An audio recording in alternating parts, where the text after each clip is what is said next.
Hello बच्चों, let's see this question. This question says name the part of electromagnetic spectrum which is used as a diagnostic tool in medicine. Write in brief how these waves can be produced.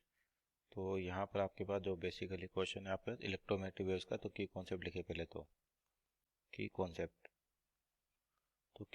क्या आपके पास कि जो electromagnetic आपका spectrum होता है उसके ऊपर dependent question है, तो कह सकते हैं इलेक्ट्रोमैग्नेटिक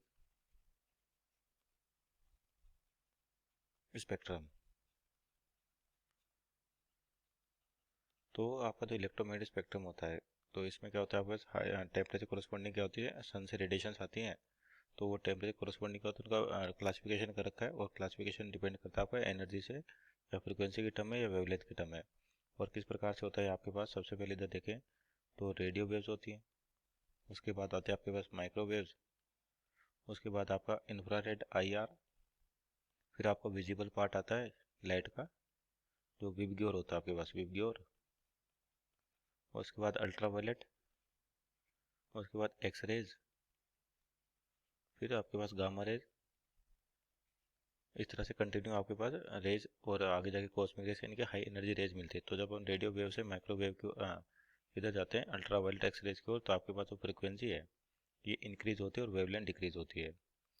तो इसमें से जो आपका एक्सरे पार्ट दिखाई दे रहा है आपको, ये डायग्नोस्टिक टूल में काम आता है आपके पास। यानी कौन सी रेज जनरेट होंगी, एक्स रेज, ये आपका डायग्नोस्टिक टूल में काम आता है। तो किस प्रकार से जनरेट होती है आपके पास एक्स रेज, तो एक्स रेज का जो जनरेशन है बेसिकली फोटो इलेक्ट्रिक इफेक्ट का रिवर्स होता है। तो इसके अंदर क्या करते हैं, जैसे इलेक्ट्रॉन्स इंसिडेंट किए जाते हैं हाई एनर्जी के साथ, किस पर, किसी भी टारगेट मटेरियल पर जिसका एटॉमिक नंबर बहुत ज़्यादा होता है।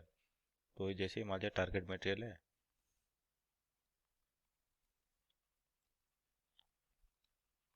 और हाई एटॉमिक नंबर का होता है, तो जैसे इलेक्ट्रॉन यहाँ स्ट्राइक करता है तो क्या करते हैं, यहाँ से इलेक्ट्रॉन्स जो आपका मटेरियल है उसके एटम को हिट करके कुछ इलेक्ट्रॉन्स को बाहर निकाल देता है, या फिर इलेक्ट्रॉन के अंदर बिना डेविएशन जनरेट होता है, जिसकी वजह से क्या होती है, रेडिएशन जनरेट होती है, और उस रेंज में होती है जो आपके एक्स रेज में होती है। और इसके डायग्राम को देखें कि दो टाइप के आपके एक्स रेज जनरेट होती है। एक तो होती है आपके पास कौन सी, कैरेक्टरिस्टिक एक्स रेज, और एक कंटिन्यूस एक्स रेज।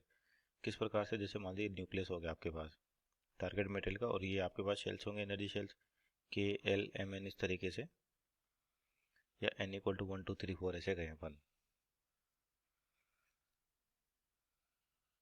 तो जो हाई एनर्जी का इलेक्ट्रॉन है, तो जब इसकी ओर इंसिडेंट किया जाता है, किसकी ओर, जो आपका टारगेट मटेरियल है, तो इलेक्ट्रॉन आपका डायरेक्ट ऐसे भी निकल सकता है। और मान जब ये न्यूक्लियस के पास जाएगा तो न्यूक्लियस पे चार्ज ज़्यादा होता है, जिसकी वजह से क्या होता है, इसके पाथ में डिवीजन आता है, ये इसको अपनी ओर रोटेट करने की कोशिश करता है। तो इसके पाथ में क्या होगा, डिवीजन आ गया, यानी कि चार्ज में डेविएशन आ रहा है, इसका मतलब ये एक्सेलेटेड हो गया। तो एक्सेलेटेड चार्ज क्या करता है, एनर्जी रिलीज करता है आपके पास इन टर्म्स ऑफ फोटोन, जिसकी एनर्जी होती है H × F according to Maxwell theory. और आपका ये भी कंडीशन आ सकती है कि इलेक्ट्रॉन अगर मान लीजिए यहाँ पर किसी शेल के इलेक्ट्रॉन से टकराता है, सपोज करिए इससे, तो क्या करते हैं, इसकी एनर्जी अगर सफिशिएंट है तो इसके साथ कोलाइड करके इसको भी नॉकआउट कर देता है बाहर इलेक्ट्रॉन को, और खुद भी बाहर आता है। तो यानी कि यहाँ पर क्या होगा आपके पास, इस नॉकआउट की वजह से यहाँ पर एक जगह खाली होगी, तो सराउंडिंग से शेल से इलेक्ट्रॉन क्या करते हैं, उस वाले पे जंप करते हैं। तो हो सकता है ये केल शेल से ये हो गया आपके पास के शेल, कहते हैं इसको LM, इस तरीके से। तो के शेल से आप L शेल से के पे जंप कर सकता है, M से कर सकता है, हाई एनर्जी लेवल से भी कर सकता है। तो उसके कोरस्पॉन्डिंग क्या होते हैं, यहाँ पर वेव्स का क्लासिफिकेशन कर रखा होता है। अगर मान लीजिए के शेल पे L से जनरेट जंप करता है, तो जो इलेक्ट्रॉन हाई एनर्जी लेवल से लो एनर्जी लेवल पे जाएगा तो फिर से फोटोन रिलीज करेगा, और उसके कोरस्पॉन्डिंग जो एनर्जी होगी आपके पास और वेवलेंथ होगी, उसको अपन बोलते हैं के अल्फा। अगर मान लीजिए आपका M शेल से जाता है तो उसको बोलते हैं अपन के बीटा, इस तरीके से। तो जो ये के अल्फा के बीटा है, ये तो होती है characteristic X rays, characteristic X raise.